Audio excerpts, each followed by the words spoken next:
Sambola, mga pusog clamping kag towing ordinance, estrikto kuno nga ipatuman sa Mascara Festival 2023. Pagbutang sang karnabal sa Bacolod, bawara. Okay na kuno, yaring balita ang aton gintutukan. Naga-double time na makatapo sa Bacolod City Traffic Authority Office sa pagpaminta kag pagpangbutang sang signages. Ango sa pagpatuman sang clamping kag towing ordinance sa Dalan Lacson umpisa Oktubre 9.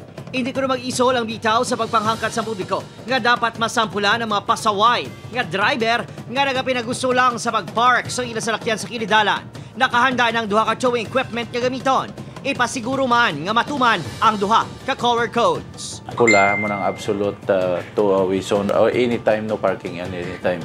While ang yellow is regulated na sa hindi ka makapark from 7 a.m. or aga up to 7 p.m. Samtang target sa Bacolod City LGU nga malabot ang handom nga mangin super city. Rason nga ini ang mangin sentro sa pagsaulog sa Mascara Festival Subo nga tuig.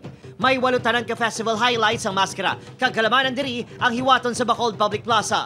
Gipamatian namon ang mga pamuluyo kung anong ilaman na gusto, anong matabo sa plaza. Hindi ta na ipagkalimtan. That is the reason why gid actually na ibalik man naton. Samtang ginkumpirma man sa foundation nga may go signal na halin sa LGU ang pagpahamtang sang karnabal kag maperyahan sa government center grounds. Sa Domingo, October 1, opisyal na nga buksan ang kahiwatan kag ipakilala ang 15 kalinay nga magapaindis-indis sa 2023 Miss Bacolod Mascara.